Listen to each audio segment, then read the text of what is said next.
Well, hello, folks. I'm L.A. Little, and this is your weekly NeoTA wrap. We take a look at these markets and we do it from a neoclassical perspective. Each time we ask ourselves what happened last week, what does it tell us about the coming ones? I do this show every Sunday night. It's broadcast at or before 10 o'clock Eastern Time, archived on YouTube under the channel L.A. Little, so you can grab it there. Available to you, anytime, any device, anywhere, pretty much. All you got to do is take a look. As far as what's happening in these markets and where they might be going, we really have to think that what we're faced with now is kind of what we thought we might be faced with, and that is a market that's going to do a Santa Claus dance into the end of the year. If you look at the gains last week, big gains, biggest gains in a week for multiple years now. 3.8% on the Russell, it was the leader. The NASDAQ was the laggard, but big, strong gains across the board. And that comes after the oil crisis and fear that kind of shook the market the last week. So if you look at this chart just like I do, this looks like another V-shaped reversal, and we've seen these multiple times over the last few years. And if we pull up the weekly chart, we can see, and actually let me just drag it over here, we can see that sort of V-shaped bottoms take place multiple times now over the last several months. And each time, what have we seen it do? We've seen it come down, V-shaped back up, and every time it walks up to a new high. Every time. Will this time be any different? I suspect not. And I suspect that's why you saw the violent reversal that we saw in these markets last week. We'd come down about 4.5% to 5%. We went straight back up in 3 days, about 4.5% to 5%, depending on what you were looking at. Volume expands on Friday on quadruple witching. So you got a big volume spike. You're up here near the highs. I can't see how this is going to keep from testing this high and most likely breaking it and crawling higher in what is going to be a very slow, light trading week this week, Christmas week, and of course next week, which is New Year's Eve week. And so we're going to see what we usually see, a strong market, pushing higher, coming into the end of the year. Momentum's definitely going this direction. I suspect you're going to see this thing just work its way right on up, as it has so many times before, and has set up to do so again this time. So it doesn't matter which index I look at, they all look pretty much the same.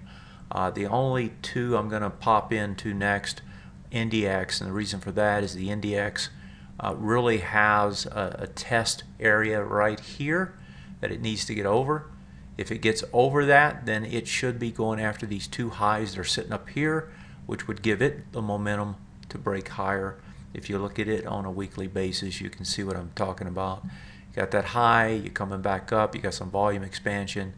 And if you look at the Russell, the Russell is already breaking over highs. 3 highs sitting up here. It had already broken this one at this spot, but it just broke 2, and as you can see, confirmed volume expanding.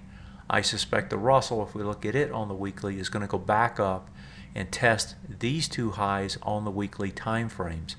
So Russell now has taken a reverse role. Instead of being the laggard, is the leader, pushing. Looks like it's going to continue to push.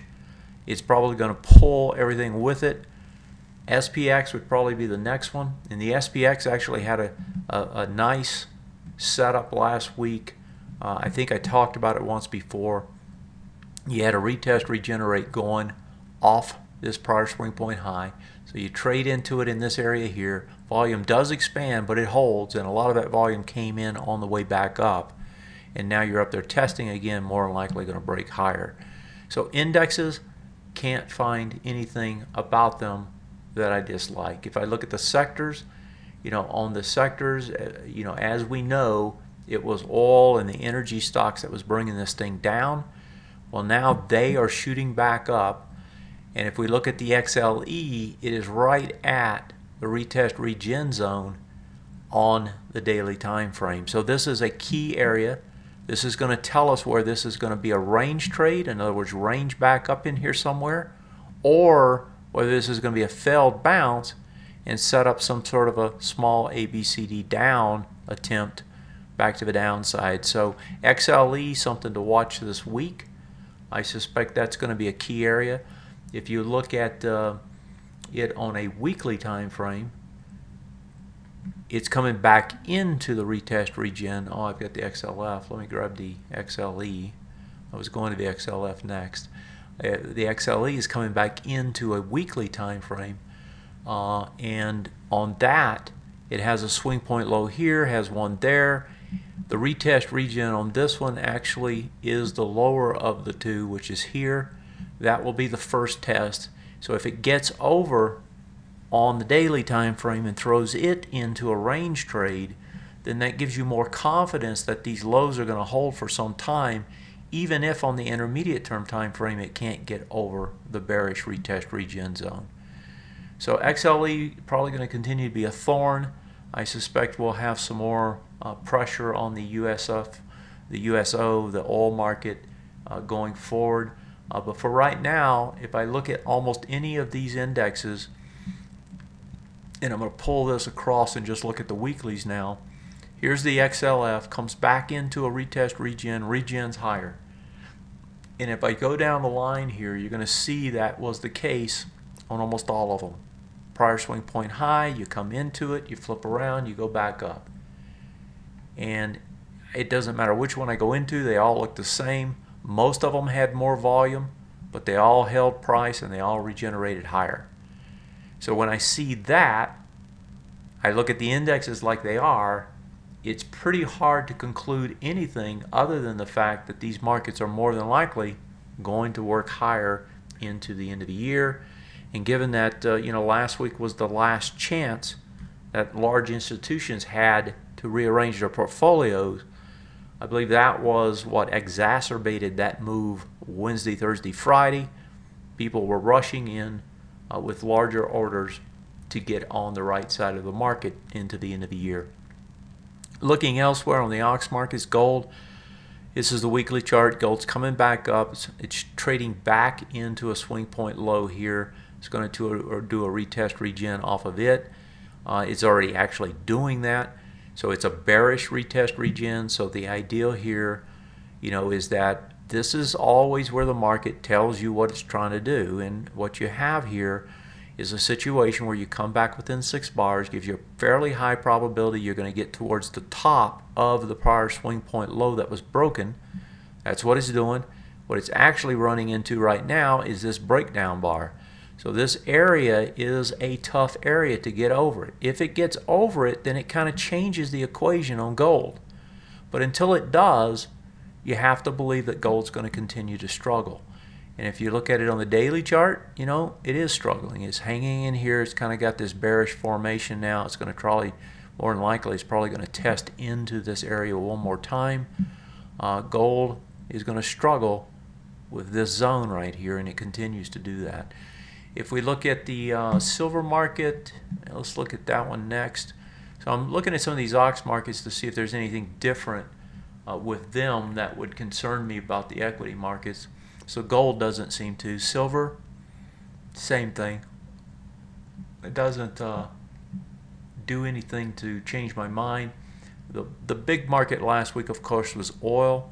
Oil does a hammer reversal, gets under it, has extensive volume both on the daily and the weekly. Here's the daily.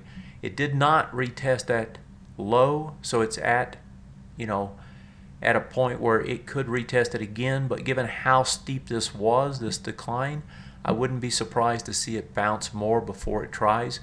And if we looked at the XLE as we did, we got a big bounce in the equities. So I suspect oil is going to hold here for a while. get some sort of a sideways to slightly up, and then eventually come back to retest. So that, again, that gives the equity markets time to continue doing their thing into the end of the year and trying to push higher into that end of the year. Dollar now is a different story. Dollar's breaking out. It's 1, 2, 3, just one after another as it breaks out on the weeklies. If you look at it on a long-term time frame, dollar's trying to come all the way back up to these highs up here around 25 now. So there is some resistance about 24.25. After that, it's about 25. If the dollar gets a fast move going to the upside, and right now it's just starting to break out again on the daily. Here's the daily, that's the breakout. As long as it doesn't do a huge fast move, then I suspect the markets will be okay. But just like oil moving fast and furious to the downside, if the dollar starts doing that to the upside, I would see that as a potential problem. Bonds come up, test. That high was 127.68. It came up, they got over it, back under it. They fell. They fell on the weekly. They also failed on the daily. Now they're getting a bounce here, but it's a weak bounce. I suspect it's going to fail. It's going to set up an ABCD structure to the downside and probably bring this back into this prior high area. So it looks like bonds also supporting the ideal of this market, the equities wanting to move higher. And then if we look at the junk bonds, which was also one of the big worry warts, volume expands, right, does a huge reversal. It's coming back in to do a retest regen on the weekly. And if you pull it over on the daily is the one to watch because that's where also that retest is. And it's a smaller one. And it's already made a big move just to get back up here. So I suspect this is going to fail here in this area probably pronto. If it's more than 6 bars to get back up there, usually that says you're only going to test into the lower part of it. I doubt seriously if this is going to get over this low, which is about 39.06. So that's the bonds, the junk bonds, and they, as long as they don't come diving back, I think the equities be fine. And I suspect, as we've said before, the equities being strong are probably going to keep these reasonably strong as well. The last thing is, we looked at the dollar. If you go look at the currencies, euro continues to trade down. I suspect the euro is going to continue to do that into the new year. And the reason for that is everybody expects the ECB to do quantitative easing next year. So the euro continues to press lower. It's broken again here on the daily, as you see, and on the weekly it continues to extend. The yen, same sort of story. It's coming back. I'm going to push back in and try to test those lows, and you can see it drifting back down. I wouldn't be surprised if it starts making new lows again as well. So that's those markets, and then we know that the EEM has been struggling. It got a hammer reversal as well, but that's just a bounce from what I can see, and just a retest regen that's going to come up here pretty soon. And let's see here, world markets. If we look at the world markets also, even though they don't look nearly as strong as the United States, the world markets themselves are still hanging in there. We had, and I've got it on the weeklies, we had the Australian market test the lows and hold. Yeah, it pushed with volume, probably will revisit, but held. We've got a retest regen off this prior swing point high in the Bombay Sensex. And that one looks to try to press a little bit higher. Even though it hit with more volume, it held. The Bovespa, same sort of thing. Comes all the way down to the bottom of the range, still holds. If we move over to Europe, France, test into the big bar down, has less volume, flips around, probably going to range trade back to the top side. The FTSE, same story. The DAX, same story. So when I look at these markets, they all look like they're holding. Here's the Canadian market. If we pop over to China, China's up there hanging at the highs now. Now the Hong Kong has been much weaker. That one did a test of the lows but held, just like the U.S. market did, the SPX. So right across the board, most of these look pretty good to me and look like they actually can test back to the highs or stay in the ranges for the weaker ones. So when I put all that together and I think about the calendar and I think about that, you know, it's just going to be light trading into the end of the year, I can't see anything other than these markets still trying to trade higher. So that's kind of the synopsis of where my thoughts are and kind of what I've been thinking would happen into the end of the year. And now, of course, we've got that set up. Let me switch over and take a viewer question. I had mentioned the HEDJ as a way to play the European markets. And so if I pop that up right quick. Now, it looks kind of bad here. As a matter of fact, let's pull over the daily. Because, you know, it has been spiking back up just like the European markets were. And then Friday, you got this big downdraft. This is the ETF that pays a fairly large dividend. It actually was up on Friday. The dividend made it come down and look down on the charts. So, you know, this thing is probably trading right up at that gap area. And I had mentioned this before, and that's why the question tonight. I had mentioned before that this kind of follows the GDAX. And it does. I mean, if you look at this, and then if you look back at what we were just looking at with the HEDJ, they're almost a mirror image. And the reason I said that it's a mirror image is not because of what's in it so much as the way it trades. It's been trading strong just like the German index. So now if we pull back here onto the weekly and we think about this particular index, the question is okay, what's in this index? And the top weightings that you'll find if you go and take a look is that you know, they're focused in three countries in particular. It's Spain primarily, SAs. So you got Spain, you got Germany, which is AG, and then you got the Netherlands, Belgium, which is NV. So if you look at the top 10 holdings, they're all in those three markets. Those top 10 holdings are about 45% of it, I believe. Let me just do a quick number count here. 17, 21, 22, 26, 31, 40. It looks like about 47%, 46, 47%.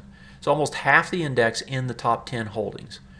So now if I look at those top 10 holdings and see what they look like, we're going to find that they don't look too bad, right? And that would make sense given the fact that this has held up really well. So here's Anheuser-Busch.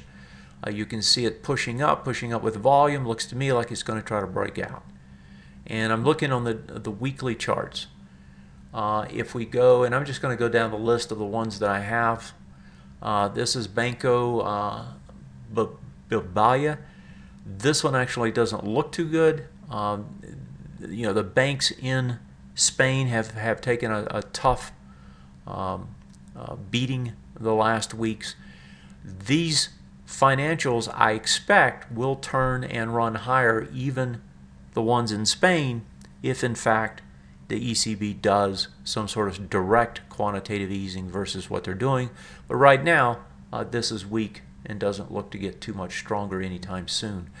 If we look at another one, yeah, this one actually has a, looks like a bad mark on the chart. Let me pop over here and do it on this one. Have to get that corrected. I think we actually tried to correct that and the vendor has bad quotes. So let's pull this back to a year, put it on a weekly. So here's the weekly on the year. So again, this one actually looks like it's finally put in a low and it's going to move higher. And I'll just stick with these charts as we go forward here. So SNY, that also looks like it's put in a low. Sanofi. If we look at the TEF, this one also has come back hard, but you know, Telefonica, yeah, I could argue that that one's probably going to hold in this area given the way it's coming back in. It's probably going to do some more testing, but probably hold. And the last one, Unilever, this one also reversal as it comes back in, so that's a test into the support and moves back up. So as you can see, about half of them strong, half of them not. Now that's the stocks. What you have to realize, and the reason I like this particular index, and I'll just go back to the index. Actually, I won't go to the index, but I'm going to go to the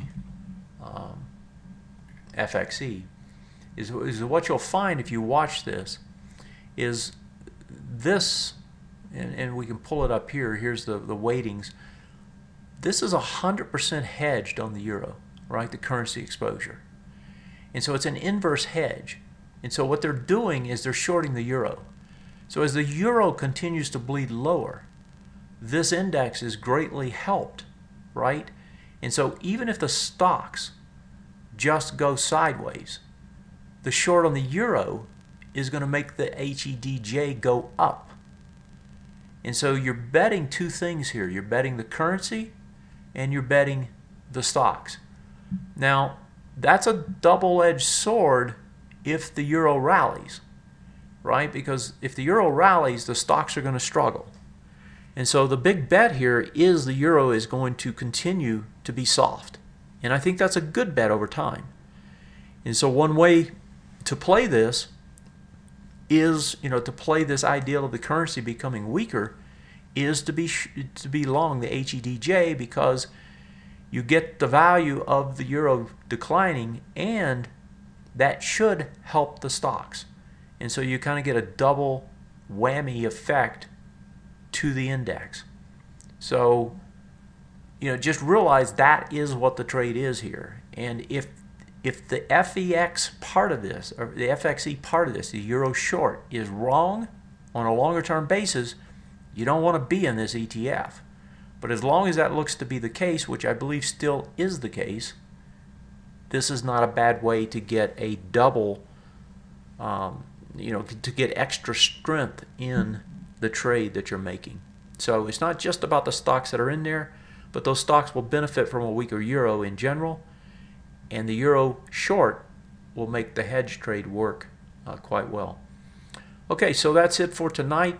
This week, calendar-wise, of course, we've got a short trading day on Wednesday. I'll be only broadcasting Monday and Tuesday. I will not broadcast on Wednesday forward, Wednesday or Thursday. So it will be a short week for me and for you probably as well. Enjoy your family, your friends, and the holidays. And best to you. As always, I thank you for being there. Have a great one and take care.